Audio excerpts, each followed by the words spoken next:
is the On Call Podcast. Your home for sports, news, pop culture, tech, and the obscure. And of course, your host, Michael Myers. I've been drinking Kool-Aid Jammers like I did when I was 9. Cause I like to pretend that I haven't lost the time. In the end, the nostalgia, though it tastes fine, I can only drink a couple cause it feels like a lie. We played Halo and we'd lay low in our basement until the sun began to rise. We would go to school but not learn too much cause it's hard to read when you've got tired eyes.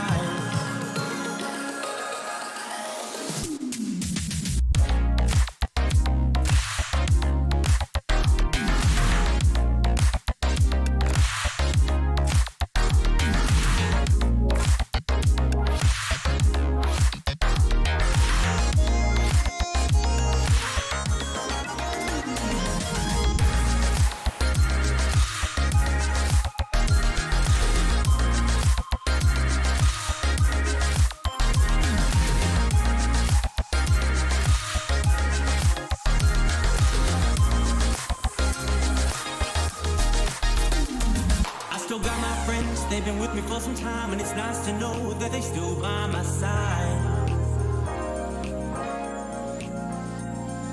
Friends are like stars, cause no matter how far, when it's dark outside, they will be your light. And we are live and loud. This is the Zach Out podcast. Well, maybe not Zach Out, because I've only seen you take a sip of a drink. I would like to meet Zach Out, if I'm being honest with you. But this is the On-Call Pod. We technically, I guess, took some time off for Halloween, but wow. Oh for Been a 1. while. 0 for 1. We did Thanksgiving. How was your Thanksgiving? That was solid. Solid. Just regular Thanksgiving. Eat some food. Watch some terrible football. That's what happens when you watch the Lions and the Bears. boys every year. You can say the Bears. Yeah. Justin Fields' Bears team is not. That was bad. And then the Cowboys usually isn't good football. I mean, they haven't been fun to watch since Romo. You know, I hate how much I love watching Tony Romo. I love his throwing style. I loved Romo and Miles Austin. I loved the Miles Austin years.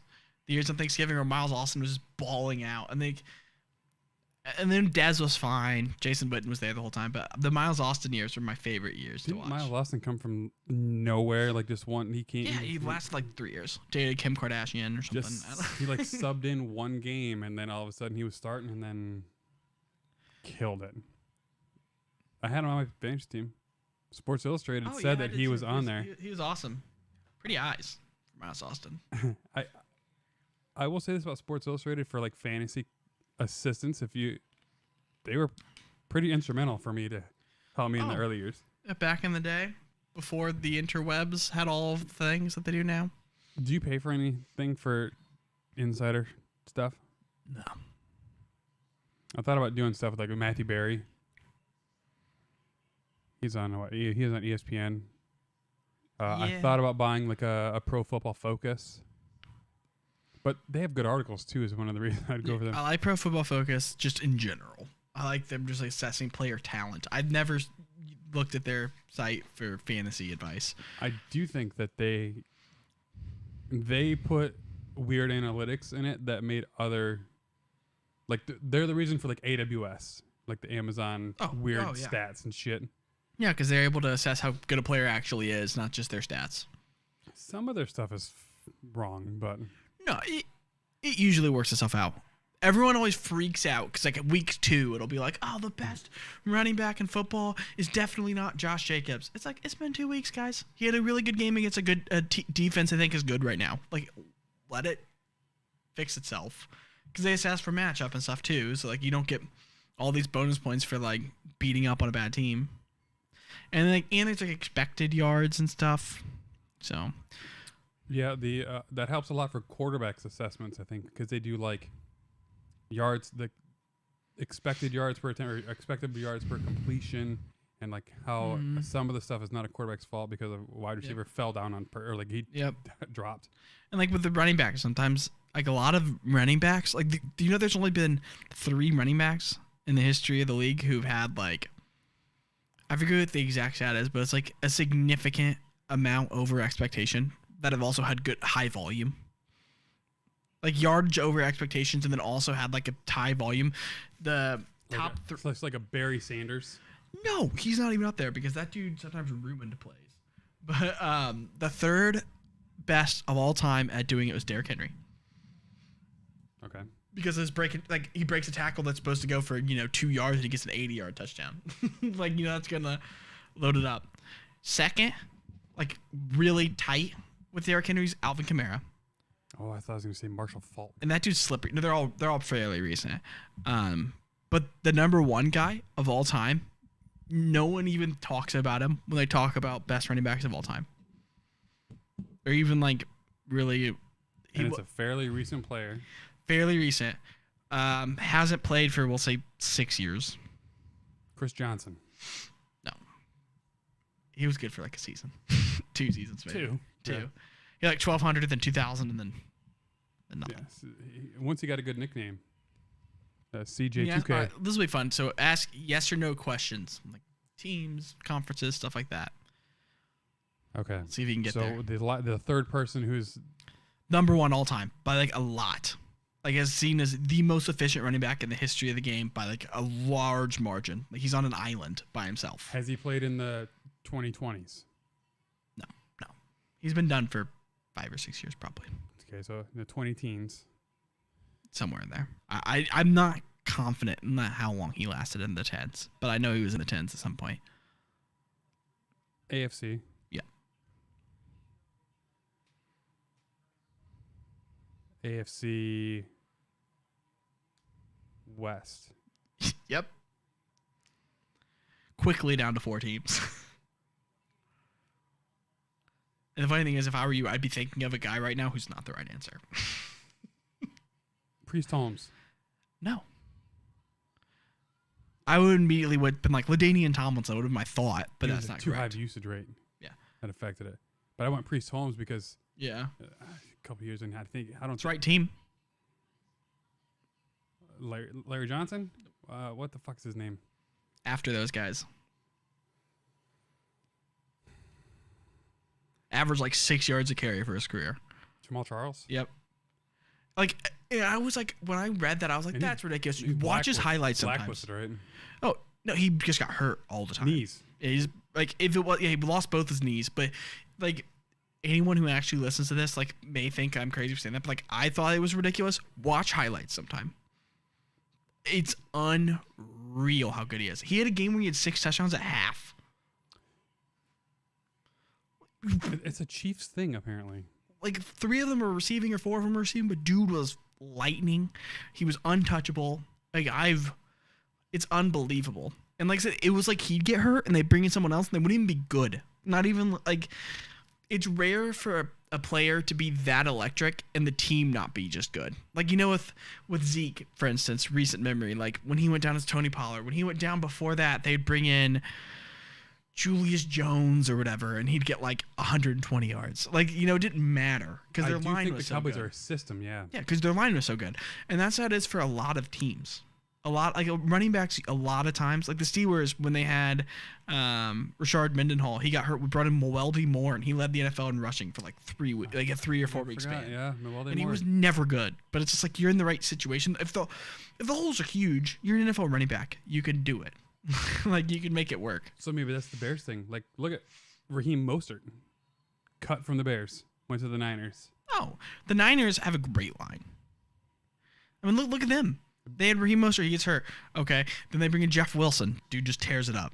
He gets hurt. Trey Sermon sucks, apparently, because he can't produce. This Elijah Mitchell guy is the dude. David Montgomery went down. And Khalil Herbert looked pretty good. that's third string. Is he? Who's Yeah. between them? Darren Williams from the Oh, from the yeah, Chiefs. yeah. He was only Herbert got the start because of the COVID. Yep. And Herbert looked good though. Herbert looks good, but that's a 5th round running back and nowhere. And he's already not used again. It's already just It's Montgomery. sad. It's Because he sad. was solid, but Montgomery He's is not Montgomery. Montgomery's gonna make something out of nothing. Herbert was just effective. You know, like when He's you have shifty. when you have a good hole, he made it work. To where Montgomery could make like 3 people miss, get 12 yards he shouldn't have. And that's what Jamal Charles was. But the reason Jamal Charles is so crazy is if you look at it, like, it's unbelievable. He has, like, great For his hands. career, he averaged like 9 yards a touch. You can't do that. He had deceptive speed. He didn't look like a burner, but Yep. you weren't catching him. And he was just so elusive. And it's just not like that. You don't see a lot of guys like that. I recall a bunch of good winter games before I moved to Florida. So he had to have played in like 2007, 2008. Yeah. He was something else. He was the same draft class as Matt Forte. You're a Bears fan. That was a good draft class for running backs. It was him, Joseph Adai, I believe. Again, not a bust though. He was good for a season. He's a good change of pace back. No, the sad thing is he was never the best running back on their team. Even when he was number 1, Dominique Rhodes was better. So when you talk about another person I was going to go to, is Edge. Edge is really good. He was good. He was Marshall Falk 2.0. Well, 1.1 because I guess draft was- class are different. He was the Wish version of Marshall Falk.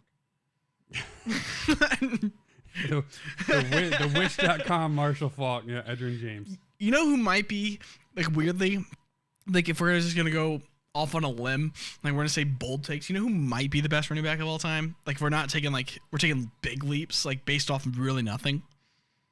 Ricky Williams.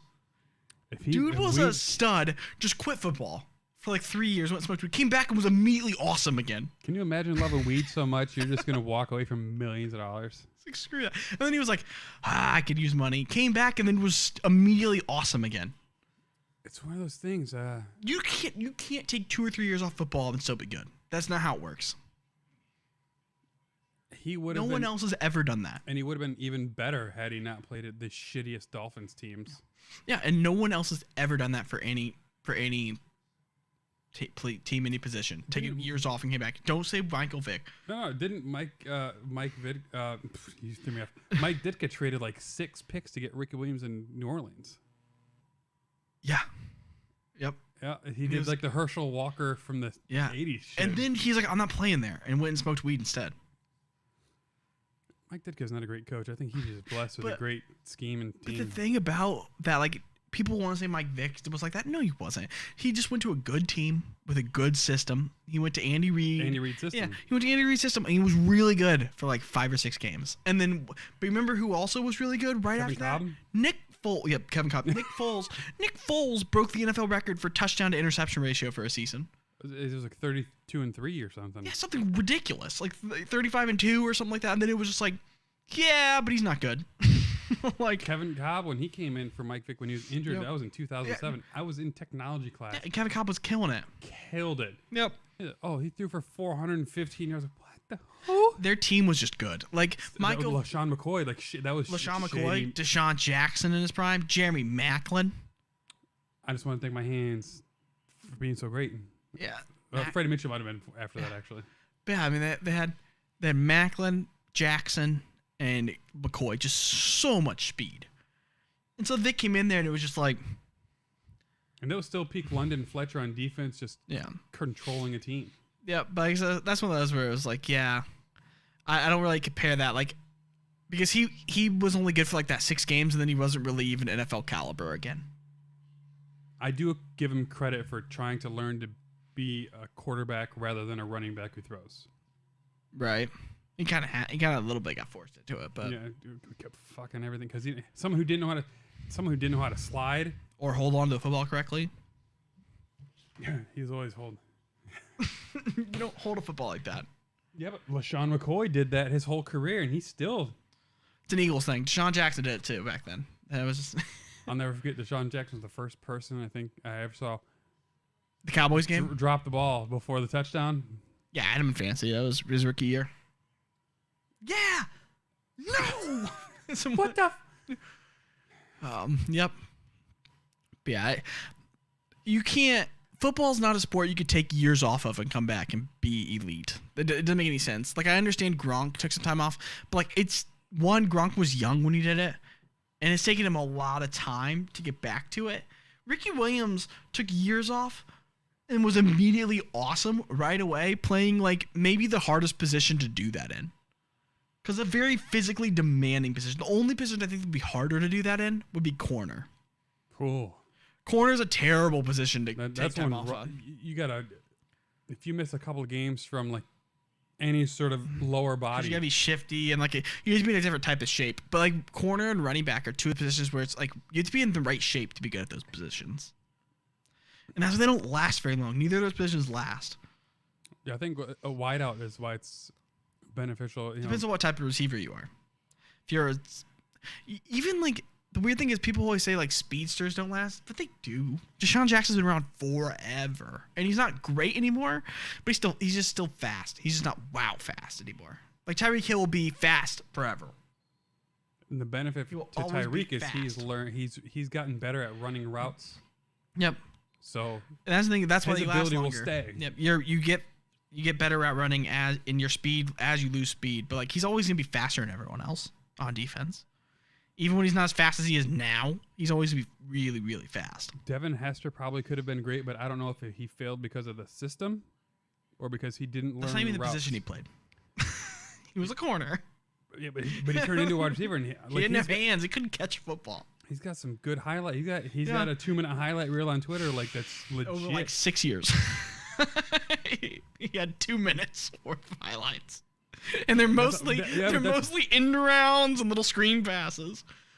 Because he didn't have great hands. And that's the thing, is like he was fast though. He's so fast. He would, in today's day and age, you would have learned how to let him get the ball. Teams are more creative. Wildcat shit and stuff like that. Just like those like catch flick passes. Like yeah. those little passes. Because you just let him touch it. He'll burn somebody. Yep, just let him get the ball. And He would've teams been are better about that now. He'd have been a fantasy dynamo. Yep, teams are better at that now.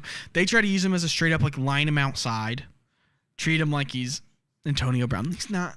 No, like treat him like he's T.R.L. Owens, Randall Moss. Like no, Randall Moss? Randall Moss, Randy Moss. It is. I'm sure it's Randall, but still.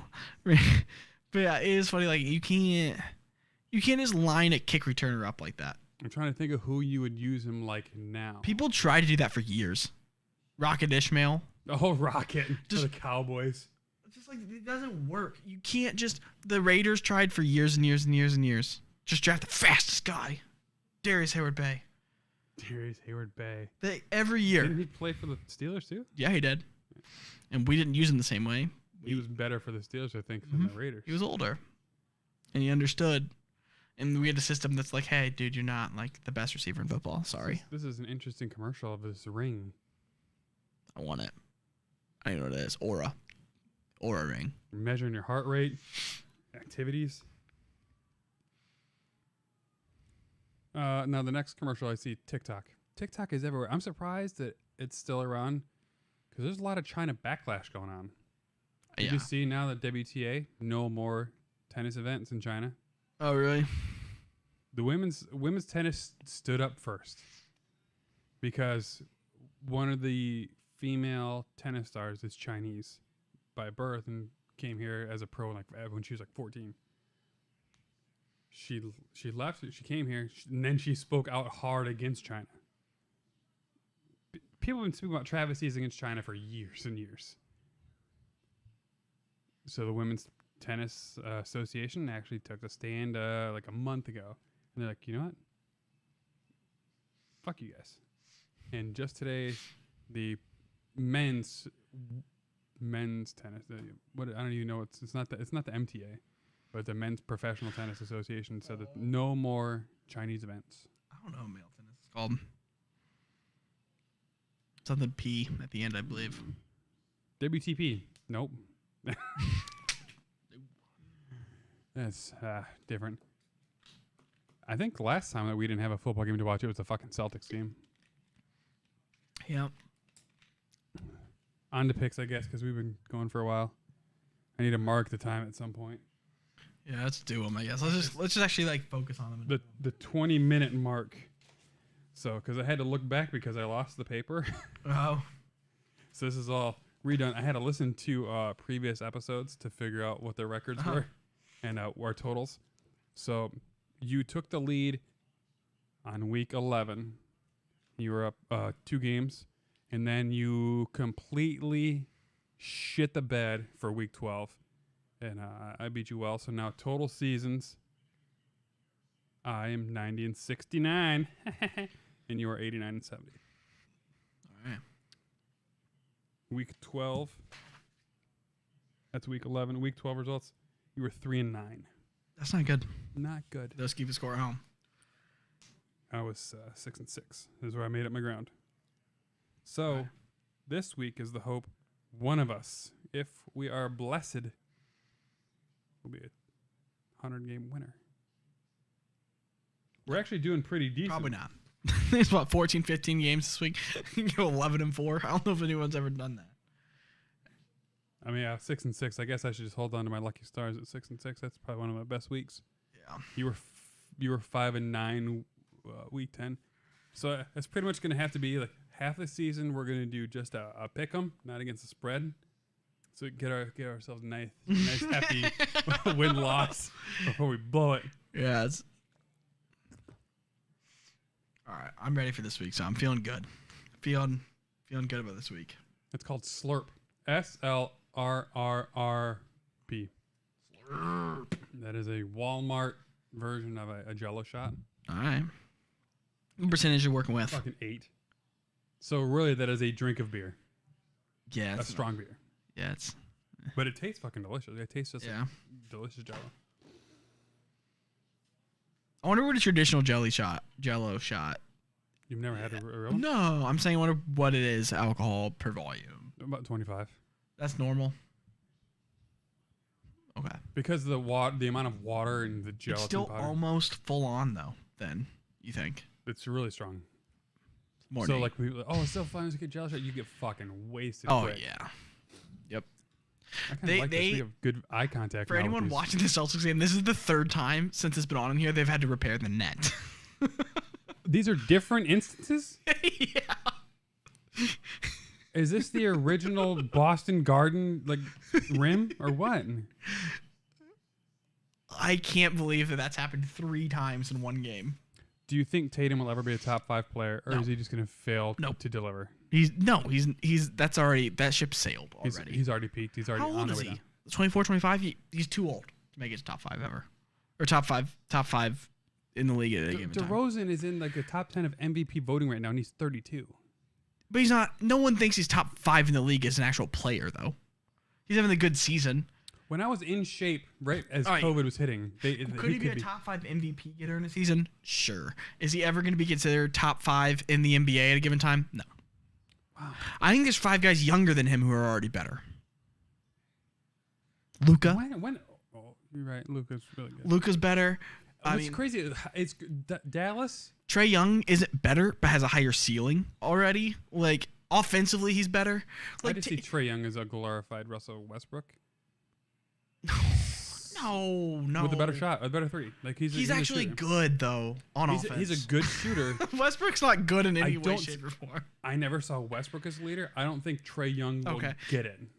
Trae Young is a good offensive player. Yes, Westbrook's not good on either side of the basketball. he led the league in steals 6 years in a row. Steals is not a stat that tells you how good of a defender you I are. mean, that's what they use for Michael Jordan's defensive stats. I understand that that's a stat they pull, but it doesn't necessarily mean like you're good. Numbers by- lie. Numbers can you, lie. Can you lock him up? And Jordan could. He could. You're right. Steph is always almost a league leader in steals, and he is pretty much considered one of the worst in the NBA in defense. He's a He bullfighter. intercepts passes. He stands in the zone in the corner and just tries to hop passes. You're gonna get a couple steals a game doing that, but you're not helping the defense because every time you miss, it's points. Jordan would be the best he would be the defensive player of the league every year Well, people because he was a picture lockdown defender in a man coverage only. with steals. People picture someone like up on someone taking the ball from them. Most steals in the NBA aren't actually that. They're intercepted It's that passes. lock up in the corner. Yeah, and it's an intercepted pass, and that's not necessarily him causing it. That could be other players on his team that caused the bad pass, and he just hopped it. And like I said, if you hop and you miss and the guy catches it, they have an open 3, or someone goes to help and then ends up in an open layup. So, like, steals isn't a good stat for... You know what stat? Blocks isn't either. Hassan Whiteside used to lead the NBA in blocks every single season, and his team's defense was better with him off the floor. Because there's so much that more that goes into it than just straight up did you block someone or not. Because, again, you jump up and you miss, and they're able to get around you. Like, it's hard to judge, like, a Gary Payton statistically. Like, someone who just really locks you down. Ron Artest in his prime. Like off-ball defenders, yeah. That's one of the greatness of Gary Payton. Like, or even on-ball defense. Like, you're most likely on an all-ball defense. One of the best defenders in the league, like Lou Dort, right now is one of the best defenders in the league. You know what you do as an on-ball defender when you're guarding someone like Steph? You get burned. You hold on to him and you make him pass it to someone else. You don't get a stat for that. But if you're guarding LeBron and you make him pass it to Avery Bradley, like, you did your job. That's as good as a steal. You know what I mean? Like, what is this loud? I don't know. Bush League, Gonzaga. Yeah, Duke Gonzaga had a big viewership or something. Do I need to get you a Christmas present? That's fine. But yeah, like your and Bethany's Christmas present's already in my closet. Oh, okay. But I'll get you a fucking cell phone case too, because this is sad. It's not great. But yeah, like I said, I think that's one of the things that's interesting about basketball is one of the hardest sports to look at stats and like tell who's good. Like, you're right, because Steph is a liability on defense. He's so bad, but he's still one of the best players in the league because offensively, like, the only way to really tell on basketball is like an advanced stat is like offensive ratings per 100 possessions with him on and off the floor. That's for like that same team. Yeah, like a PFF, yeah. Yep. Like Steph, for instance, his team scores 10 more points per 100 possessions with him on the floor than when he's off. That's it. Yeah. I guess overall. And then, but defense, they lose like 4, so he's like a +6, which is one of the higher in the league. Like, that's really good. During his really good season before all the surgeries, yeah, he was more like a plus. But you think like a +6 on a +6 player in 100 possessions. If there's 112 possessions in a basketball game, if you're changing the outcome of a game by 7 or 8 points, that's a huge swing. Because it's not you versus nothing. It's you versus whoever your backup is. So, like... Is there that many possessions in a game? I thought it was, like, in the mid-80s. It used to be. Now it's like 100. 100's about league average now. The fast teams go faster. And the slow, like, 98 possessions is like a slow team now. Yeah. Detroit Pistons, when I was in high school... It's a whole like, different game. Yeah, they're 65 possessions in a game. Hold it till the clock goes down every fucking also, possession. The glory days of basketball, the Knicks Pacers, there were garbage. There were 2 players in that series who could shoot a 3-point shot. And you didn't want to throw up. But how awesome Reggie and Starks. No one else should have shot the ball. But how awesome was that Reggie Miller 13 points in 33 seconds? Yeah, no, that's awesome. But like I said, it just shows you like the game's changed. People can shoot now. And so it makes it faster too because you get an open 3, you take it. It's a good shot. Basketball and football have both done the same thing. It's all about specialists. And that's the thing, like basketball, if you like Dort, like I mentioned earlier, his name's Lou Gwentz or something. It was Lou Dort. He one of the best defenders in basketball. Couldn't shoot at all. Now he shoots like 40% from 3 on a limited volume. That's a good percentage though. Yeah, no, now he's got to where he's good on a low volume, and he's becoming one of them. He will get paid like $20 million a year by someone eventually. Draymond money. You get big money because if you go to a good team, if you can hit open 3s and you're an elite defender, you are a very, very, very good player. You're very necessary. You've earned it. Yep. But the players that casual fans like, people who don't watch sports like, are the people who score a lot of points. But just because you score a lot of points doesn't mean you're even helping your team win. That'll be the same team, the same fans that will watch and say when that team loses, well, we're paying all our fucking money. Mm-hmm. Like, I was from Indiana, and people are always like, oh, Sabonis. He's so good. No, he's not. On defense, he's terrible, terrible, terrible, terrible. He's above average on offense, but he's a net negative. You know, like the thing is that you don't see that because it's like, Arvidas' son? What? Arvidas' son? I think so. But like he scored like 24 points a game, get like 12 rebounds and 6 assists, and everyone's like, those are awesome numbers. Counting stats, sure. He's even efficient offensively, but on defense, he just can't stop anybody. Like it's like the who was the guy? Nate Robinson when they thought he was good nasty Nate. when they thought he was good for a year or two. And they were like, oh, he's scoring like 30 points a game. Like, yeah, he'd score 30. he gave him And the 55. guy he's guarding would score 50. It's like, that's still terrible. Like, and you could shoot it. Like, Westbrook scores a lot of points, but he has like the lowest field goal percentage in the history of the league. Who was That's that still fucking bad. Chicago Bulls player that was getting all these compares? Jamal Crawford was setting all these Bulls records. He's good. He's Scorer. good, but he's a good scorer. How does advanced metrics say like Jokic is? Jokic? Yeah, Jokic is really good. the Joker. He's one of the best offensive players in the league. I'm just curious because I don't watch Denver. No, he's one of the best offensive players in the league. He's very, very efficient, and he's a great passer. He's maybe the best passing center that's ever played. Come on, Vladdy did it for 20 years. Oh, yeah. It's those European centers, man. It is. I do think it's a. Joel Embiid, he's playing. He can't pass like that. Yeah, and he's good offensively. But it's funny because like Jokic is the best offensive player. You're married. Nothing's worse. You just find a fucking random hair. It's like, God, what is tickling me? Yeah, Jokic is one of the best offensive players in the league, but he's still not the best center in the game. If you're going off those analytics, it's Joel Embiid. Because Joel Embiid is like +4 on both sides. You know what I mean? Like when you're a plus on both ends, that's impressive. Thinking about LeBron, that's funny. Huge plus on offense, obviously. And then on defense in the regular season. He's a big net negative now. He's a negative on defense in the regular season, but come playoffs, he's plus on both ends. It's funny how that works. Like he turns it up. I think that's changing. I think that's going to change. He'll still be a positive. It'll be like a +1, but I think he'll still be above average on defense. What about Giannis? Giannis is good on both ends. Really good. He's just so fucking long. It is ridiculous. He can touch the wood of the floor. His issue is when you get to the playoffs, teams are basically like, shoot it. Go ahead. Yeah, he's working on it though. Yeah, if he can figure it out. Like the funny thing about him, if he could be a good, like an league average mid-range jumper, he'll be the best player in basketball. But that's another reason with Tatum. Giannis is always gonna be better than Tatum his whole career. They're close enough in age. Giannis, I think he has that hustle heart thing. Right. But I mean, like, they're close enough in age. He's never going to pass Giannis. He's never going to pass Luka. Like, he's not. Embiid isn't going to last, but he's going to be good for a couple years. But is going to give time for other people to get in the league. That's the issue. 3-pointers last. Right. Reggie Miller played 16 years. Ray Allen played 18 years. Steph will immediately block Tatum just because Steph's already like 32. Tatum's like 24. So there's some overlap. In 6 years, Steph at 38 isn't going to be a problem. No, but he'll still play. No, he'll still be good. I'm just talking about like you're talking about will Tatum ever be top 5 in the league?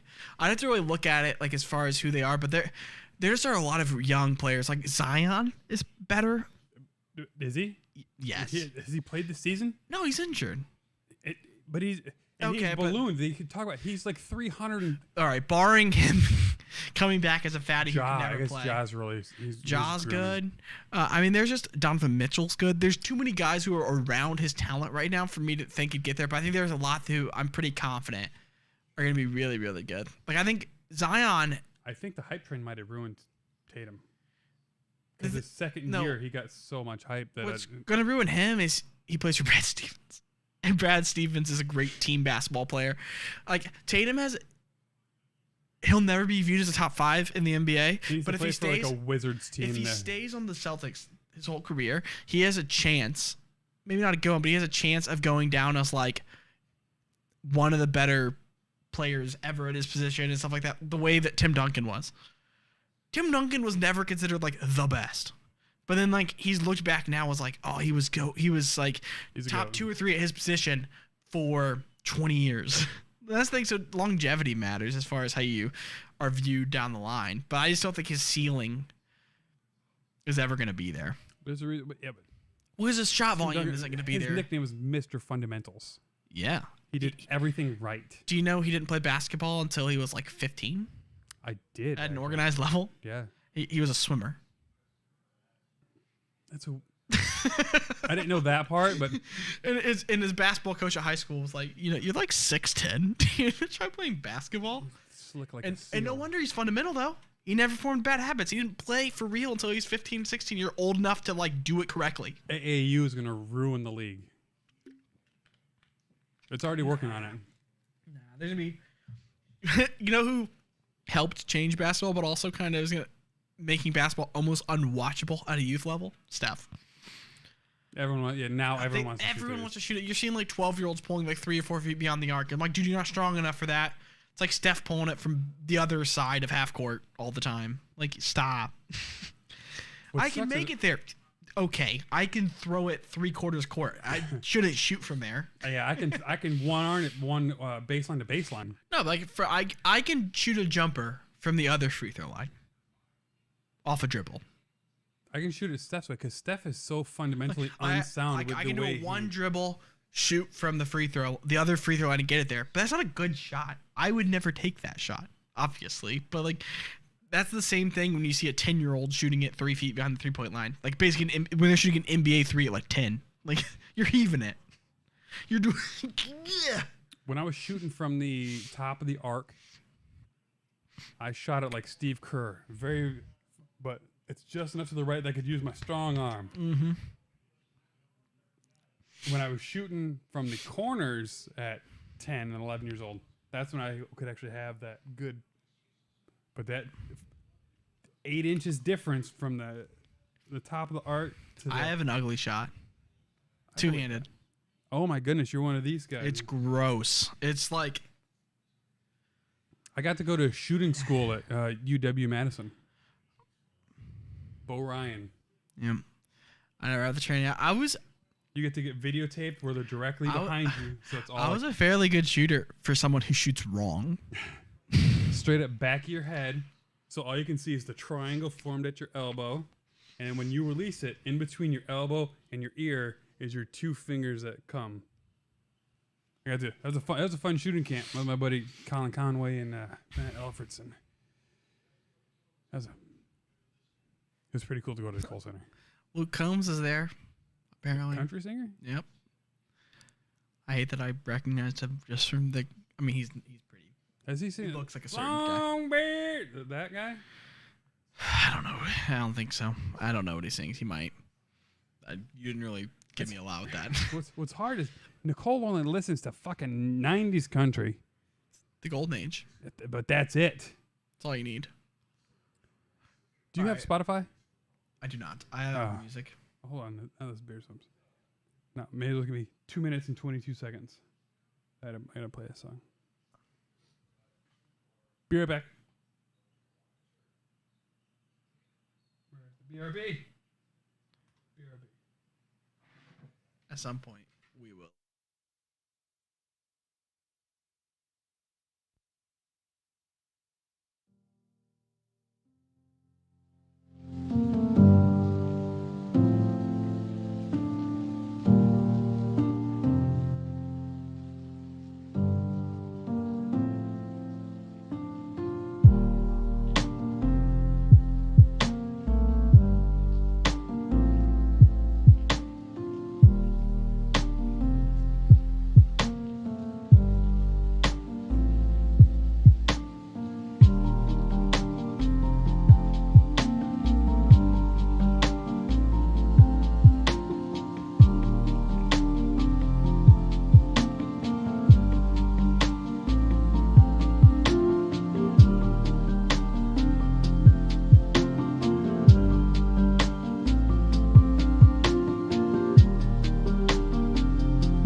feel bad. I know it's an NFL. My bad. I didn't know what I was kicking. I know it's an NFL pick'ems, and we clearly have devolved. That's my fault because I keep asking you shit. Oh, it's bad. I could talk basketball analytics all day. It's just one of the more interesting things to me. Just because people that Numbers people are think, fascinating. the things people say are good, really don't. Like being good statistically and helping your team win in basketball does not add up. It's not like baseball where it's like I batted .312 and I hit 35 home runs and had 100 RBIs. Cool, Pure you helped your stats. team win. Yeah. Like baseball is the most straight up. Good hitters are good hitters. They help you. Like if you bat for good average and hit a lot of home runs, you are a good player. It doesn't even matter if your defense is bad. If you are an elite hitter, you're a good player. It's Scoot very over a helpful. couple inches. I feel like I'm dominating the screen here. But that's why one thing I love about baseball is it's the easiest sport to compare, and it's the easiest sport to compare generation to generation because the game doesn't really change. The stats don't change all that much. I mean, if you go from like 1960 to now, it's the same. Like if you're gonna bring in like It's the reason Ted why the Williams Pete and Rose. Babe Ruth, It's the reason like- the Pete Rose conversation keeps coming up. yeah, it's similar though. The thing is, he's played forever, but those guys, like the stats stay the same. People bat 300. 300 is still really good. It's really hard to do. No one's hitting even though there's more home runs now, it's not like more than no individual's doing it more than there used to be. And even if they do, they suck so much otherwise that they get pulled. Like Chris Davis when he was with the Orioles. I hit fucking 58 home runs, but I batted 202. So like those home runs are there, but you're essentially a liability. Yep. And the one thing that's interesting is it's really hard to compare generation to generation because back when like Babe Ruth played, like The wall you was can't like go back 400 that far. feet. Well, no, back then the same pitcher pitched the whole game, no matter what. They gave up 18, they gave up 18. Yeah, and they all had second jobs. Yeah, but yeah, we're not even getting into that part of it. I'm Cheers, just Zach out. even just the straight up pitching thing. Like now they just made a rule where you have to face 3 batters because it's becoming such a problem with people facing 1v1s all the way. And like Yeah, no, like Cy Young will. Have them- and I think that's why you don't see players hit with the crackdown on steroids and the changing of pitchers and these pitching specialists that exist now. It's hard to hit 50 home runs, harder than it used to be because you're not just getting to face the starters don't have as long leashes as they used to. So you're not gonna hit 3 home runs off that same guy. Yeah, it's a shocker if he starts 40 games. Oh no, you start like 34. I think it's normal now. And then I'm just saying like as far as length into a game, like teams with good bullpens. Like Nolan Ryan, like there will never be another Nolan Ryan. No, well you pitch like 5 innings. A lot of even good pitchers, you pitch 5 innings, you get up to 85, 90 pitches. Like you're good. We're gonna save your arm. Yep. There's a lot of that talk now.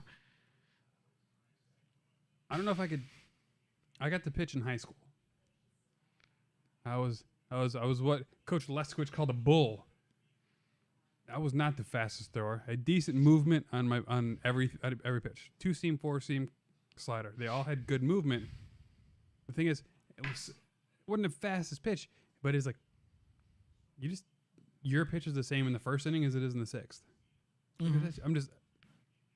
I don't have like an absurd amount of anything. It's just there. I'm a great middle reliever. I could pitch from the 4th to the 8th. Good innings eater guy. Like, oh no, we need someone. I was an Edwin innings. Jackson that got. I guess Edwin Jackson was a starter, but he shouldn't have been. You're He's a great you're long reliever. Bronson Arroyo. It's I'll a take great. that. It's a great 5th pitcher. That's who you want in your 5th. You want a guy who's gonna come out here. He's gonna pitch 7 innings today. If he Herman, gives up 6 runs, if he gives up 6 moonshots or whatever today, it's fine. He's gonna pitch 7 innings. Save our bullpen. that's right. We needed this guy today. Herman Eichels. It's nice to have one of those guys in your rotation, a guy who can just eat innings. He was a shortstop. And in 11th grade, I think he threw the ball 91 miles an hour. Thing is, the faster it goes in, the faster it goes out. Yep. He was a pitching machine. It was just a straight line. I do think it's funny. One of the most overblown things when people say 100-mile-per-hour pitches in MLB, they're like, oh, but it easy home runs if you connect. You don't connect though. I saw a video one time of every single pitch in the middle. Like, you know, they have like the 9 zones in the strike zone. The center zone, they did 100 miles and up from that zone. They showed every single pitch. They were like 3 squared up on the season. And they weren't even all home runs. There was like 2 doubles and a homer. Because you know what? It's fast. And the problem is you don't know it's a fastball. That's the thing people don't realize. It's like, yeah, if you told Mike Trout if you told the Astros and they know it's an 100-mile-per-hour pitch going right down the middle, that's very different than like, this might be a curveball, this could be a slider. Like, you have to decide what it's going to be and then decide if it's a strike. By that point, 100 mile per hour is very fast. Yeah, they say that So you don't square it up. 3 blinks of an eye. Yeah, it's Total speed of like total choice of. unbelievable. They talk about deception as a pitcher. So he brought the ball behind his back when it's like his wind up. You could see what he was throwing because you can see easily when he's bringing it behind his back. Do you know they're getting rid of the windup? Everyone's gonna be pitching from the stretch. Just the whole time. Fuck that. They've realized it doesn't really add anything as far as like velocity, and all it does is really jacks up pitchers when they've had 4 clean innings in a row and there's a guy on first, and all of a sudden they're doing something different and they're all freaked out. So a lot of professional baseball players, like rookies and stuff, are just pitch from the stretch always now. So that actually came up even in high school. You're in your own head. Yeah. You're thinking about. And baseball players are really superstitious. You balked it twice. Eliminate everything. Eliminate all extra movements. Yep. Back to basics. So put your fucking foot on the rubber. Yep. No, but baseball's really in your head. Like, you see these batters stepping off Yeah. Oh god. between every pitch. Fucking Nomar Garciaparra. Dude. No, Johnny Gomes was the worst. I don't know if you ever watched Reds? Johnny Yeah. Gomes. He was so bad. I'm a Cubs fan. Oh, yeah. He was the worst. He took 48-minute at-bats because that dude was stepping out, doing this with his head. He has to undo his things every single time and do this some more and then fix the other one and then this some more. Go. I like Johnny Gomes, but that got old. Right field? And Yeah. left field? Dude had a lot of power. Dude could hit a mile when he hit it. When he hit it. He wasn't very good, but it was fun. There are a lot of, as a Reds fan, you have to find the people you just like Johnny Gomes, Ryan Friel. You're not gonna have good players. So just like the. So like, is like one of your eccentric all-time guys. favorite players in Votto because he's just played there forever. Just It's not. He's white bread. He's so boring. he is, but He's been better recently. I've also seen so many videos of him like interacting with fans when he's in the box. He's more fun now as he's gotten older. But yeah, Maybe that's what it is. He'll shit talk boring every now. fucking fan that just rips on him. He'll find something. Like, he's a stand-up comedian, just like yeah, talking shit to somebody. yeah, He is very milquetoast. yeah. He's not fun. He's never been my favorite player any time. I like Brandon Phillips a lot. I do love his 2-strike choke-up approach. The same thing Oh, Rizzo yeah. does. No, I love that. He's a great player. He's really good, but that's just never been my favorite player. Now that we're back to it, Yeah, now let's just focus on it because we're we're up getting to close. fucking like 50 minutes. Yeah, we're probably just gonna do this and get out of it. Or we're gonna have a 3-hour pod. Do we have the picks for this week? Oh yeah, these are all written down. I'm ready to circle. This is yours Okay. and this is mine. The same. I wrote it down. Oh, okay. Let's do it. 4.5 point favorite Dallas Cowboys at the Saints. Quarterback Taysom as Hill. of now is Taysom Hill. Yeah, give me the Saints. You too, huh? Giants at the 4.5 point Mike favorite. Glennon, by the way. Sorry for the Giants this week. I saw that. It's ugly as shit. I'm taking the Dolphins. Yeah, with you, unfortunately. I think Tua and Waddle got it going on these last few weeks. Give me the Colts over the Texans. 8.5, yeah. Jonathan Taylor's gonna get another 50 burger and just made me hate myself. I mean, if he has 15, you should hate yourself. If he gets 15, I feel good about it. 15's not good. Yeah, at least he's playing. That's true, but Chuba Hubbard might get 15. All right. 7-point favorite Vikings at Detroit Lions. I'm taking the Vikings. The Lions to cover. Eagles. So you're picking the Vikings to win by less than 7. Yeah. I'm not picking the Lions straight up or anything. 1 o'clock. Kirk Cousins is fucking elite. 7-point favorite Eagles at the New York give Jets. me the Gardner Minshew, possibly the Eagles. That's what I'm concerned about. Since I'll take him either way. Gardner might be better than Hurts as an actual NFL quarterback. Not fantasy-wise, but in actual... Yeah, I'm taking the Eagles just because I watched that fucking throw off the back of the running back's back. 7.5 point. I have to do that out of loyalty. You'll take the Cards. I'm sorry, yeah. Yeah, it's fine. I just don't know if the Bears can score 20. It's like the Steelers. I don't know if we can score 20. Can you hold... If Kyler doesn't play, the Bears should be able to cover. Zach Ertz got fucking 2 touchdown catches. Colt McCoy led him to... The thing is, if Kyler plays, though, the Cardinals are going to score 28 points. And can the Bears score 21 to cover? You know what I mean? Like, maybe. The other concern is the Bears max out. Roquan Smith looks to be out. Justin Fields threw the ball for the first time today. Yeah. Since they said he cracked a rib. Yeah, that's not good. Chargers at the 3-point favorite. Bengals. This is probably the hardest. Chargers. This is probably the hardest game. Give me the points. I think that's a toss-up, so give me the points in favor. Not that very many games are decided by less than 3, but whatever. What was the score last week from Cincinnati beating the shit out of Pittsburgh? Was it 41-10? We didn't score 10. I don't think. Oh, yeah, we did score a touchdown. It didn't matter. Yeah, 41-10. Probably is right. Taking the Bengals. They're riding high. Bucks. Bucks at Falcons. Yeah, we're both taking the Bucks. Oh, wait, you took Chargers, right? Yeah. Okay, so I want to make sure I'm... football team at the Raiders. 2.5 point favorite Raiders. I'm riding Heineke. He's the fucking dude in their time of possession. And there's no Darren Waller this week. Oh, even better. I didn't even know that. No Ruggs, obviously. Yeah, no. Ruggs is out this week. Court appearance. Give me the football team. How crazy is that? Like they're on the Raiders are the weirdest team. They're one of the teams that can like, they're the look Cowboys really of the really AFC. good at times and look really really bad at others. Cowboys the AFC. Rams. Jags at Rams. I accidentally rolled Ravens. I would have taken them at basically any spread. 17.5. I'm like Rams. 4.5 point favorite Ravens at Pittsburgh Steelers. Sorry, bub. I'll take Pittsburgh. I'll continue to lie to myself and pretend that we're gonna figure it out. 3.5 point favorite 49ers at Seattle. 49ers. Taking the Seahawks Niners. are broken. Yep. I don't know what. Russell Wilson's finger is still broken, and it's not right. Something's going on. And are we still riding high on the Chiefs? I'm taking Broncos at Chiefs. 9.5 point favorite Chiefs. Still gonna ride with them. I've gotten 2 out of the last 3 weeks. After you kept talking about how they were 0 for like 20 something. Yeah. 2 out of the last. Broncos. 9.5's a lot. I think the Chiefs win easy, but Broncos.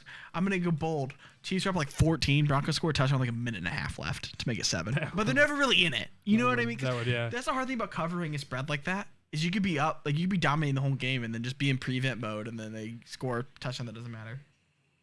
And Pats Bills, give me the Bills. I'm not gonna buy the Pats like winning by 25 every week. But they keep doing. It's like 6 weeks in a row. I kind of like this 2-layer setup. You need a picture so you know what I'm not changing shit. No, but I'll take a picture so that I can know what I miss. And you know what time we started it. Oh wait, do you want a lock of the week before you do it? Before you take the picture? Sure.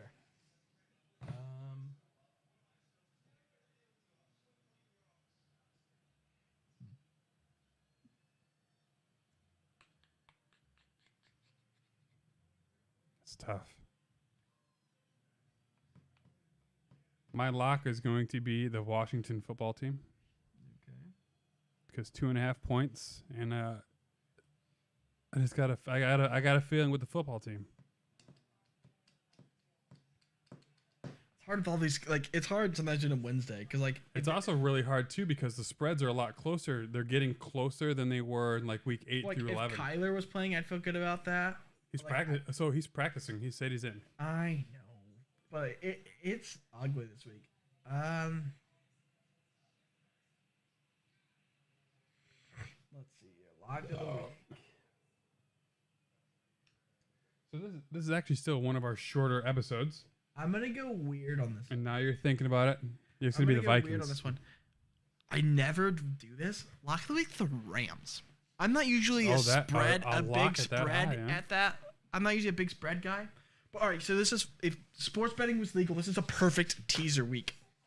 Look, you tease them down like a touchdown tease or whatever. Or let's see, because if you take the Cardinals by 2.5, you do 5. You do. With the alternate spreads. Yeah, we can all do alternate spreads. Like tease them down. You take the Cardinals at 2.5, the Bucks at 6.5, and the Rams at 6.5. It goes together, and it beats like a plus money parlay, and I'd feel really good about that. I just heard about. But it's not legal right now. But like that would be a teaser I would love. Right, you talked about it not being legal right now, but that just happened in Pennsylvania. A group of buddies were hanging out and making random bets together, and a detective for the municipality was egging on his buddy to make bigger and bigger bets to the point that it got to a $2,000 bet with the detective. So the detective calls his buddy, "Hey, I got your money. You win. Bet that $2,000. Opens the door. Guy gets arrested. He resists it because he doesn't know what's going on, because the SWAT team went with that detective because gambling was illegal in the state. Why'd they set this one guy up? They were friends. I don't know. They were literally hanging out playing poker for no money while betting $50 a game to start. That's weird. And over 6 months, it went from a $50 bet to a $2,000 bet. The poor guy that didn't understand what was going on and he was going to be under arrest got shot and killed by a SWAT team member as his friend was trying to cuff him over a $2,000 bet. That's so weird. That's weird, man. I can't believe gambling is still illegal anywhere. Yeah, it's stupid. So I'm up a game. Not for this week. Feeling good. We're just hitting an hour. It's now December 1st. I have to sneeze. December. Christmas is coming. Goose is getting fat. Please put a penny in Mikey D's hat. You ever sing that in choir in like 5th, 6th grade? Really? If you haven't got a penny, a hay penny will do. If you haven't got a hay penny, then God bless you, because you're as broke as I am. So it's all about Christmas movies. Oh, wait. Yeah, before that. I've been off all week. I've really caught up on my Netflix game. Caught up on shows I want to watch on like HBO and shit. What are you watching right now? Anything new that's come out? Nah. I can think of. I watched the show True Story, the I don't have Kevin time. Hart thing. I don't have time to watch TV because I watch sports. Right. I'm not gonna be able to. It was like I don't have time to watch any television. No, I watch sports, so I don't have time to watch other things. Scripted shit. I don't, because like between work and kids and family and then sports, it's like okay, there's not a lot of time left. Like I've been watching The Bachelorette with my wife. I never thought I would want to be a stay-at-home parent because it was just the daughter was not as fascinating. I could do stay-at-home with Jackson. Heck yeah. I've been watching Succession. I'm almost caught up to date on that. Really good show. But just came out on Netflix. True Story, the Kevin Hart scripted series. Mm-hmm. There's some real boring shit, but let me tell you what. The last episode and a half really ties it in, blows your mind. Worth the watch. Great miniseries. Maybe if I have time. Ted Lasso's at the top of my list right now. Listen, the invitation's open. I have it now, Apple TV. You get a 3-month subscription for free? I mean, I just have it apparently. Between Apple family sharing, apparently I just have it and didn't know. So I can watch it. I just haven't yet. I've watched one episode. So The intro with the first episode is it's a little slower. yes, it was slow.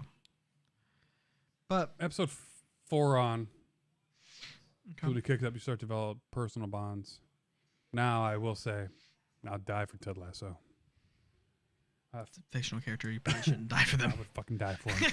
I would die for that make-believe Sudeikis guy. What is Christmas movies? What are Christmas movies? What are your favorite ones? What if you could say top 3? Elf.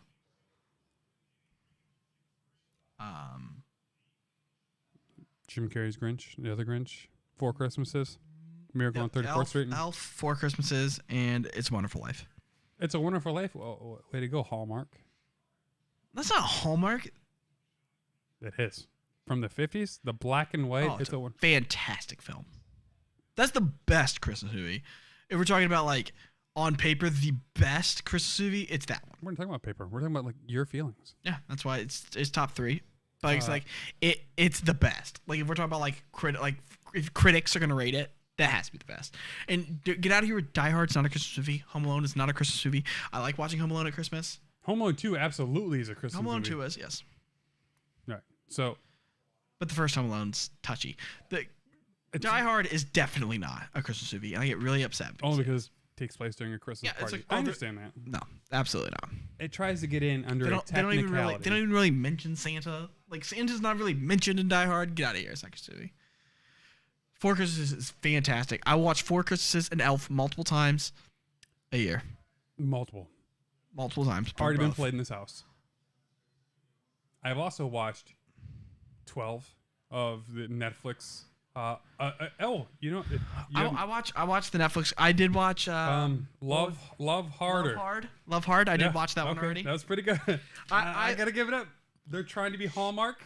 I love the Hallmark Christmas movies. Are you kidding me? If you get a businesswoman to go to the country, She's been single. Her best friend's been married to her high school sweetheart. or she's like engaged to like this kind of jerky like rich guy, and then she goes home and meets like her high school like a guy she knew in high school who was kind of ugly, and then now he's hot, and they're gonna say that she's a good person because she's got in touch. I'm like, no, the guy she was kind of friends with in high school who's chubby now is like has like 6-pack abs and is like secretly a millionaire also. Her dad's a widow. Yeah, the movie ends with like, I'm rich too. I own the city now, and by the way, your uncle was Santa. The end. Like it's just like it's awesome though. I love the Hallmark movies. Best Christmas movie that I've seen in a long time as far as like newish ones. I really liked Noelle on Disney Plus with Anna Kendrick. I dated a girl that looked so much like Anna Kendrick. That sounds awesome. And I really if we weren't in different state, I'll show you a picture. Okay, but I really liked that movie. It was like a girl elf. It's Bill. Is that Bill Hader in the commercial? Yeah, he's in it. He's in it. I'm a big fan of Bill Hader. Bill Hader's in it, and she is for real an elf, like Elf. She goes to like. No, she's not an elf. She's Santa's daughter, and she goes to do something. I remember she runs into Bill Hader and his kid, and I don't know. It's good. It's good stuff. Nope, not Bill Hader and his kid. Bill Hader's just in it. Bill Hader is her brother. I don't watch a very Merry Christmas. I've only seen it twice. Bill Hader is her brother. He's gonna be the next Santa supposedly. Where do you feel about like, and he has Bad no desire Santa? to be the next Santa. Bad Santa, I hate it. So I loved the movie Hate it. before I had kids. It's so bad. It's one of those movies that I don't watch now that I have them. Yes, let's do this. All right, so let's get these. Last Christmas, I don't remember. It best we go popular. Oh, never mind. This is it. The Night Before, I've never seen it. Christmas with the Cranks. I know I can't watch that with kids because it's fucking Seth Rogen. Yeah, that's not gonna be good. Like to watch the kids. Christmas with the Cranks is okay. My daughter actually really enjoys it. Really? That's weird because she's only like 8. The Santa Claus. I feel like 80-year-olds are who like Christmas with the Cranks. I have already watched all 3 The Santa Claus movies twice, and it's the first. I like the first one. I like the first and the second. The third, I the think. Jack Frost one. You know what else I watched this week? Jingle All the Way. Good one. Turbo They're doing Man. another one of those. Well, they did another one with Larry the Cable Turbo Guy. Man. Get out of the chopper.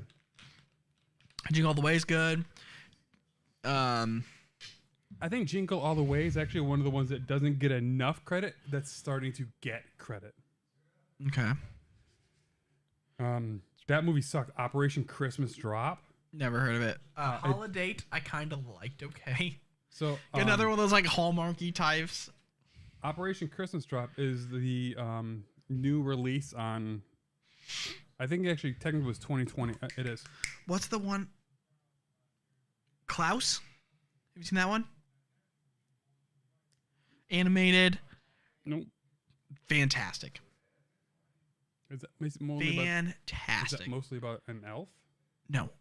It's about this guy. It's Yep, just like Klaus. You're right there. Yep, that's it. On Netflix. Amazing. It's about this guy. His dad runs the postal, like the postage company. Mm-hmm.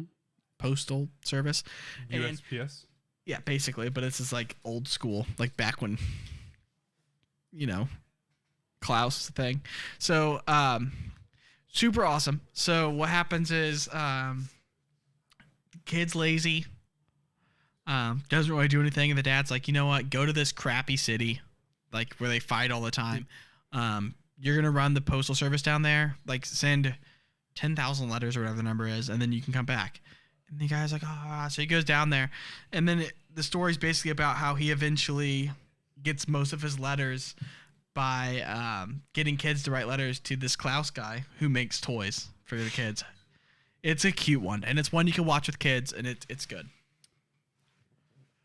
What about like Fred Claus then? Fred Claus, I'm not a fan. My wife likes it a lot. Klaus is one that I really like. Like Klaus, I'll watch every year from now on. Like I said, Elf's a multiple. So this Four Christmases is a multiple. This I'll watch It's a Wonderful Life, like on Christmas. It's good. that one came up. Never seen it. Oh, really? It's a really good one. Kurt Russell. Not a great Santa, great movie. I would actually watch this if he could have been any other mythological creature. Yeah, he could have been the Easter Bunny. But it's overall just a good movie. Klaus. I'll watch that. It's on Netflix, huh? Yeah, it's good. It's really good. That's one that I would save to watch with like Savannah. It's for children, obviously. I was saying it's for children, obviously, but it's a good one. It has a good message too. Like it's like very heartwarming. She's a big fan of The Grinch Who Stole Christmas, the Jim Carrey Jim one. Carrey one, fantastic. That's one that I usually watch multiple times. Mm-hmm. Scrooged, I used to like a lot. It's kind of aged out Bill now. Murray, yeah, I'm not a big fan. I have a line in it that cracks out every single time. The glue's not sticking to the mouse. Have you tried Staples? Just so terrible. I was Savannah didn't like the new Grinch that was like Benedict Cumberbatch or whoever it was in it, the lead actor in the animated one. The animated one is. I wasn't a big fan either. I watched Ghost of Girlfriends Past. I love that movie. I don't know if it counts as Christmas. It Matthew should. McConaughey. It should because it's the Christmas story. That's why. That's why I gave it a chance. And then another one that like isn't really Christmas that I enjoy is Gremlins. I haven't watched Gremlins since I was probably 10 years It's old. touchy. I don't know if that's Christmas or not. Is that the It's a Christmas Magway? Yeah, it's a Christmas gift. And then they destroy a Don't tree feed it and after stuff midnight like. and shit. But like it's not much about it. But Gremlins is good. If you're gonna give Gremlins credit, you should probably give Die Hard credit. That's why I said it's touch and go. No, Gremlins is more Christmas than Die Hard, at least. Miracle on 34th Street. See, I don't like that one. I don't like the Polar Express. It's only because I just like the girl that played Matilda. Oh yeah, but like I don't like Polar Express at all. That might be one of my least favorites of all time. That creeps me out, actually. The one that I can't watch that everyone loves that I like just don't like at all is A Christmas Story. Never watch it. I can't. I haven't watched it since I moved to Florida because it was on Christmas. It was 24 hours of it on Christmas Eve on like TBS. Yeah, I always try it and I'm always like, yeah. I never make it through. That's never a good sign. If you can't make it through a movie, it's not good. Christmas Eve at my grandma's, it was on TBS or TNT all the time. I want to make a list of Christmas movies I need to watch this year. We have an extra paper somewhere or something. Oh, you know what? Here. Let's see, because I definitely gonna watch. It's just the last 4 weeks of our stuff. Elf. It's a Wonderful Life.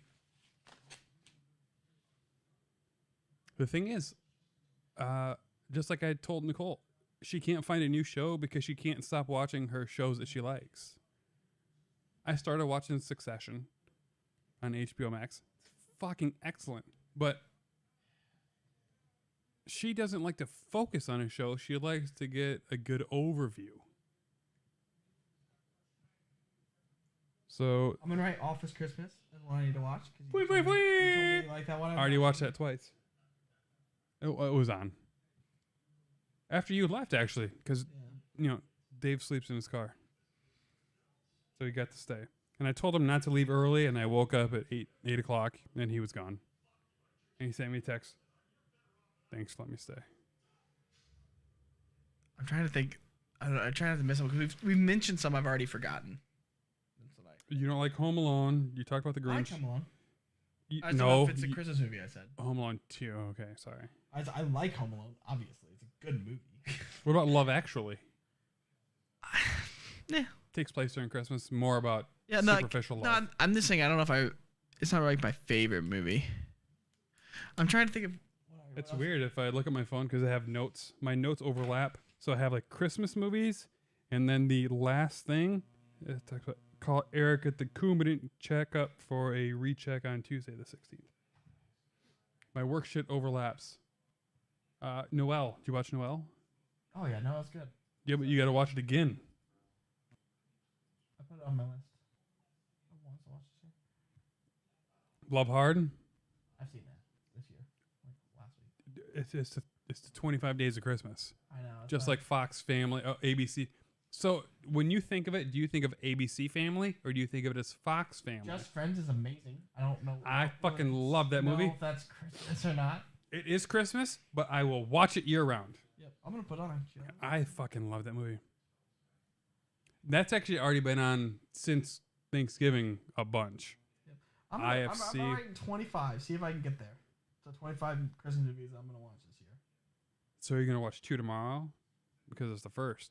Yeah, I'm gonna have to watch 2 at some point. There's gonna probably be a lot of days I'm gonna have to watch 2. Yeah, because there's so many good ones. Now, do you want like romantics? Just anything. Like, cause I have 10 on here right now. Oh, Jingle All the Way.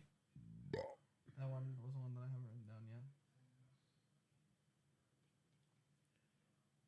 yet. You put Gremlins on there? I have. I'm gonna put Gremlins off to the side because I don't know if that's Christmas. Ooh, Ghost of Girlfriend's Past is going on there. What about Nightmare Before Christmas? I hate that fucking movie. I hate it. Almost Christmas. That one's pretty decent. What's that one about? I don't even remember that one. Oh, it's a Hulu movie. The Family Stone takes place during Christmas, and there's like holiday events around it.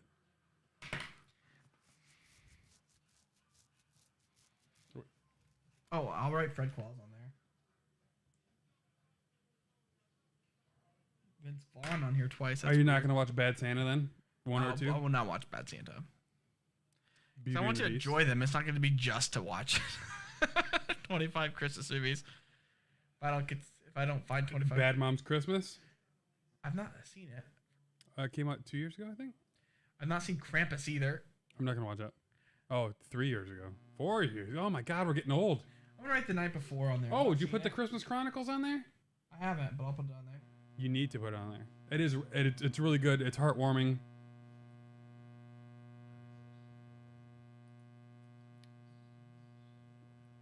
Let It Snow. I've never heard of it. Oh, it's a different movie. Hold on. Different movie than I thought it was. Snow Day. Nickelodeon movie. Michelle Trachtenberg.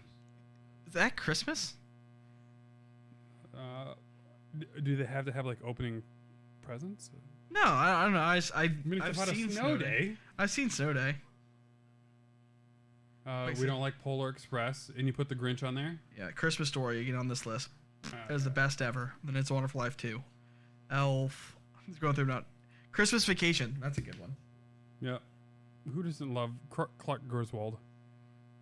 Harold and Kumar Christmas. Don't. It's not good. It's not good. Home Alone 2. Christmas Chronicles, which you have me write down. Scrooge, no thank you. Klaus. Holiday. It's another Netflix movie. Yeah, Holiday is decent. It's cute. It's cute. It is decent. A Christmas Prince. Almost Christmas. I've not seen that. Is it good? Have you seen it? It was cute. See, Christmas with the Cranks isn't my thing. Is it too dark because they're so hateful of Christmas the whole way through? I don't know. It's just something that's just. It doesn't have the great turn that like Just Friends does. Doesn't Jack Black have a Christmas movie? That's Love Actually. No. Didn't even know Almost Christmas. The Family Stone. That's not. It's not as What's happy. Jingle Jangle? Forrest Whitaker and Keegan Michael Key. Whoa. The Holiday. That's what it's called. It's a good one, man. Have you seen The Holiday? Is that the one? Jude Law. Yeah, I have. That's where. That's a good one. That's where Jack Black's an actor, and it's got what's her name, Miles Gleach going up the electric thing, where she, babe. Yeah. Yeah, that's good.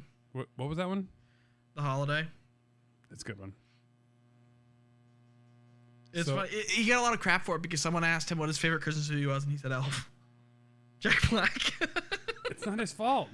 No, and then someone said, you were in a Christmas movie, right? And he goes, I don't think so. And he goes, oh my gosh, yes, I was. That's the embarrassing part. But it's different. Yeah, That's more of a real movie than Yeah. completely based around Christmas. exactly. So I've got 17 on here. Like 17 that like I'm excited to watch. I put The Night Before on here, even though I've not seen it, just because like I would like to see it. You know what I mean? Like Let me look at my Netflix history. It's been a real strong.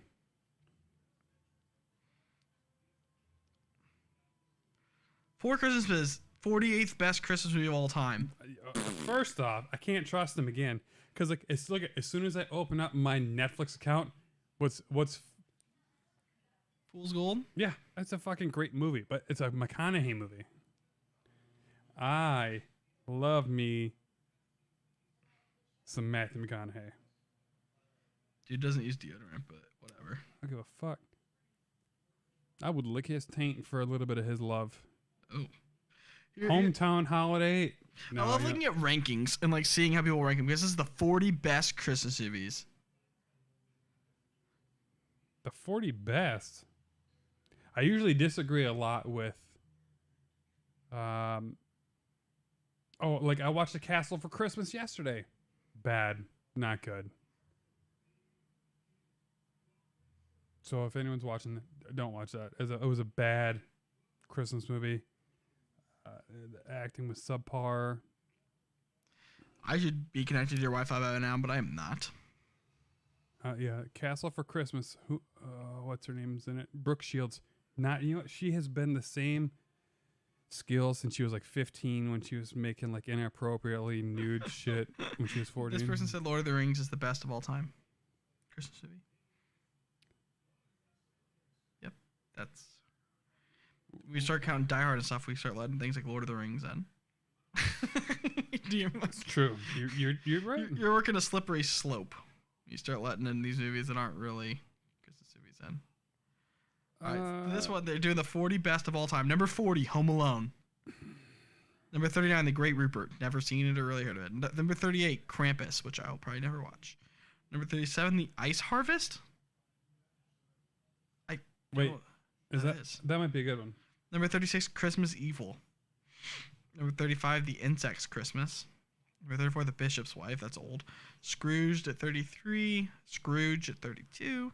The Holiday, which is on here. The Lemon Drop from 1951. Love Actually. Holiday Affair from 49. Kiss Kiss Bang Bang from 2005. No. What? That's a remake. Yeah. Elf. 26. You best can all fuck time. yourself. That's why I love these rankings that are just like, what? How's Elf 26th? Arthur Christmas is 24. Above Elf. Is that the one with what's his name? The English guy?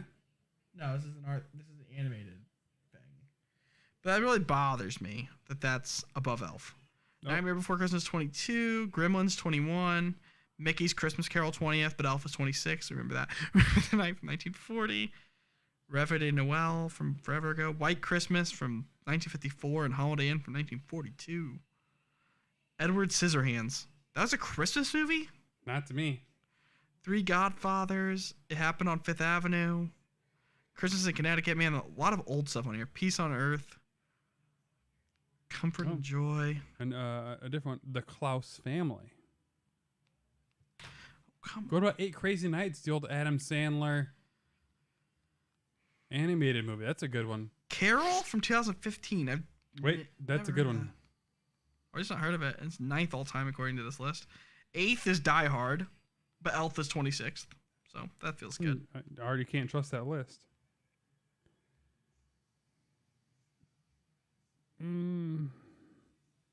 This website is also just terrible in itself. Oh my gosh.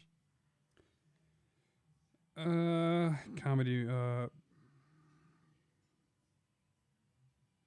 I think Netflix needs to kind of work on their suggested titles and how they curate a playlist.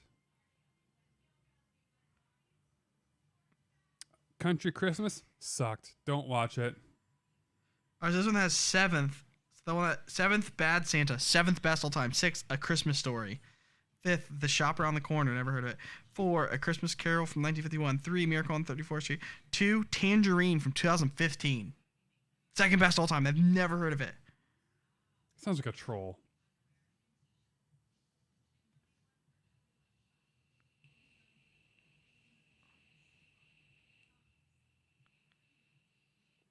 And then number 1 is It's a Wonderful Life, which I can deal with, but I can't deal with Elf. This is my first time in the... I'm looking up this Tangerine movie now.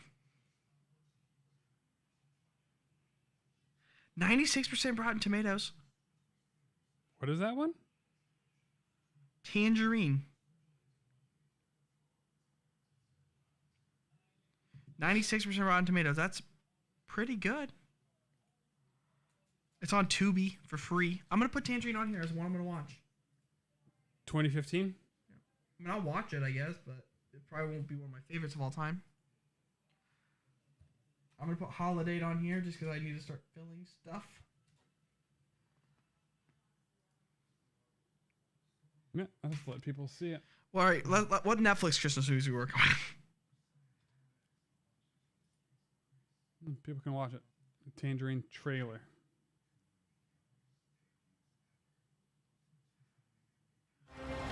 Hey, Alexandra, come here. Listen, have you seen Cindy? Cinderella. Looks like someone has a crush. Cindy's back on the block? Oh, yeah, she's back. She's back and she's going hard. Merry Christmas, bitch. Woo!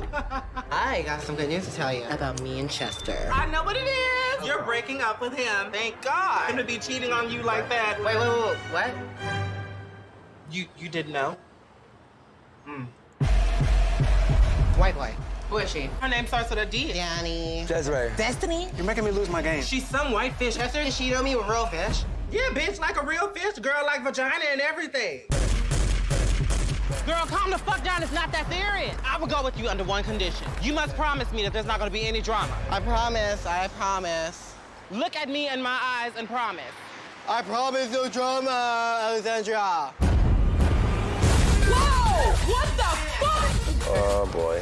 Help me, officer! You didn't have to Chris Brown the bitch.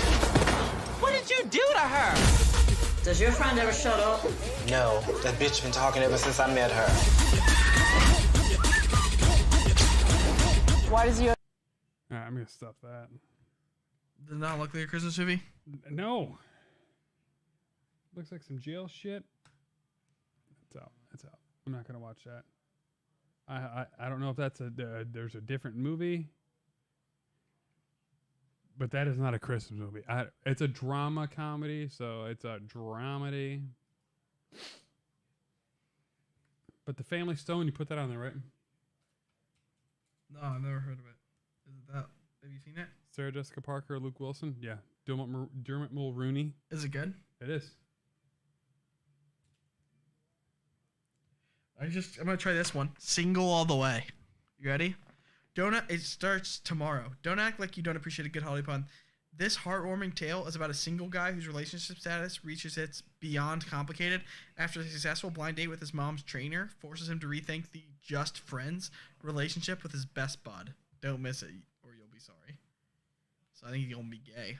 I'm down for it. I want to watch it. Sounds fun. How about Family Man? What's Family Man about? That's it's a Nick Cage, Tia Leone movie. It has a little bit of the premise, kind of like he wakes up one day and he's with his high school sweetheart in his simpler life. He's a fucking loaded dude. Let's see, IMDb's page on it. Fastlane investment broker offered the opportunity to see how the other half lives. Wakes up to find his sports car and girlfriend have become minivan and wife. That's a good movie. You seen it? Oh yeah, it fucking movie came out forever ago. When did it come out?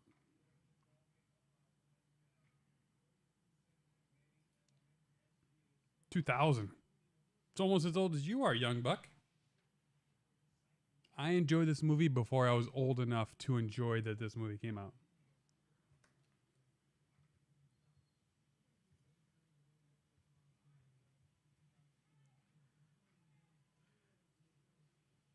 So you're saying it's called The Family Man? Yep. You think it's good? I enjoy it. Truly do.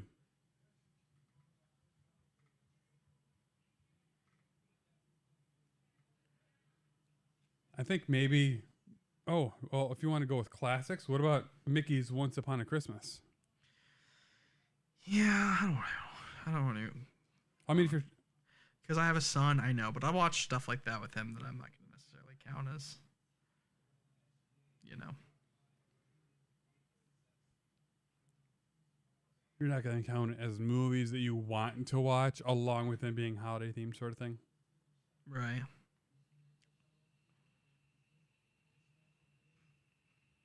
Did you watch Dash and Lily last year? That was good.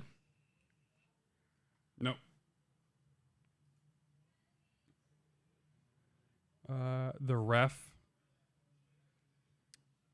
Not a great movie, but a loaded cast. Dennis Leary, Kevin Spacey, Judy Davis. Well, she's not big now, but she was a lot bigger in the late 90s. Before you could even read. Young little bitch boy.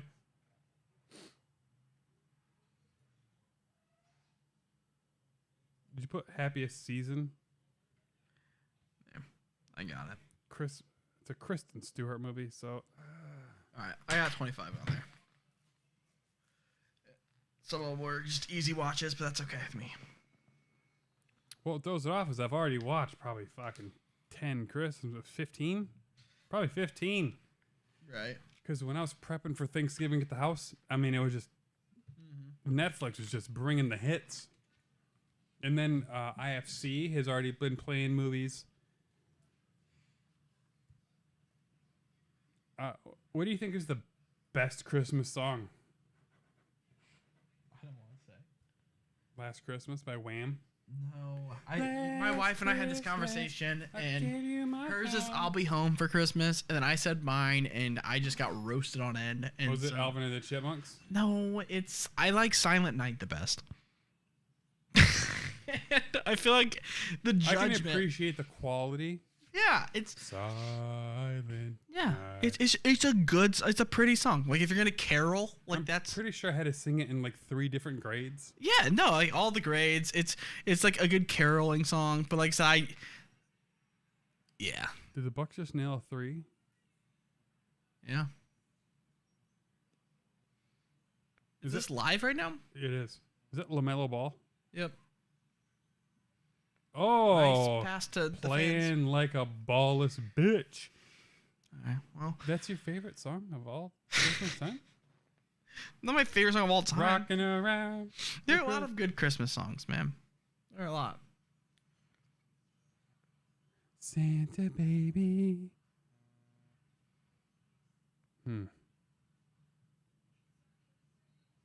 What is it you love about the song? I think it's pretty.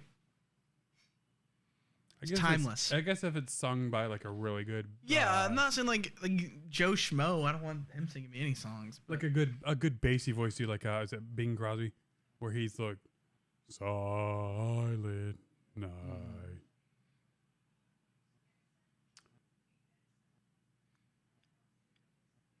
I feel like the Lonely Island could probably release a really good Christmas song. Heck yeah. Oh, Dick in a Box. Dick in the Box, I did. That's probably my mom listens to that. Rappingville. Come No, on down is to it- Rappingville. That was Justin Timberlake and Jimmy Fallon. You'd be surprised how big of a fan my mom is of the Lonely Island. I would be, because I can't imagine her being a fan of them at all. Between Dick in a Box, I'm on a boat. Mother Lover, her favorite. That would be weird. So that song came out, and all I could think of was like, man, what would have happened if we were younger? And me and my buddy Brandon, who I sent the Switch to, if his mom was still alive, he would have been like, hey, I got you, dude. No. So gross. It's just so weird. Although I probably would nail Susan Sarandon. If my best friend's mom was Susan Sarandon, probably would have done it. She exudes confidence. I think we're at an hour and a half.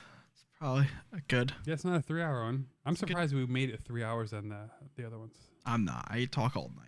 And I forget that I'm on camera. But, yeah. We're only kind of on camera. Yeah.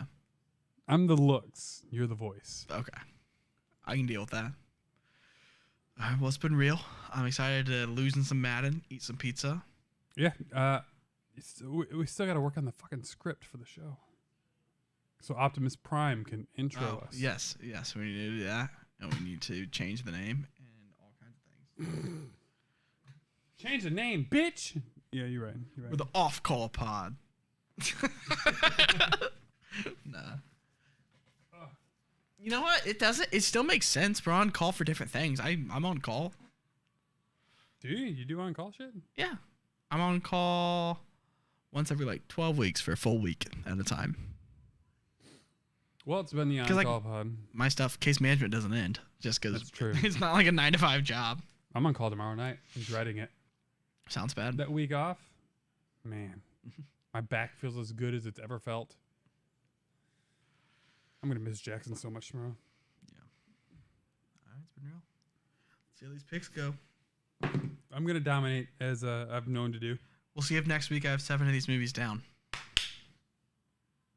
Fucking better. I replaced Love Hard with Gremlins. Just Wait, what? because I've already Of seen all Love the Hard. movies- I watched Love Hard last week. I don't really want to watch it again I'm gonna watch this it year. again. Okay, you do that. I'll have these 25 to watch. All right. It's been Yanko Pod. Peace out, motherfucker.